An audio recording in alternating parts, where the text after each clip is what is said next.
Kamusta po naman si Ninita? Ay, okay naman. Napakabait na bata.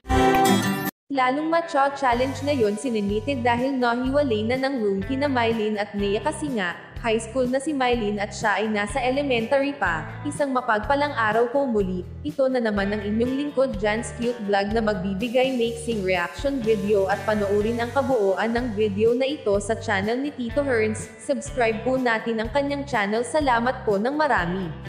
Nasabi ng isang teacher kay Ninita na napakaswerteng bata nito dahil may sundo siya sa school at napansin pa nito ang kabaitan ni Ninita at may kasamang advice pa sa natural scholar. Mapanood din sa channel ng Tres Marias ang pagpo-corsage nito na matuto sa math, at nakamonitor din si Ma'am Nides sa kanya habang wala pa ang oras ng klase niya dahil kailangan pa daw nito ang guide, at sumusunod naman si Ninita dahil gustong-gusto din itong matuto. Kamusta po naman si Ninita? Ay, okay naman. Napakabait na bata. Wala akong masabi. Lilipat ko nga sana sa pilot B yan eh. Kaya Bait mo daw ni pala. Ma'am Nida. Kamusta Ninita?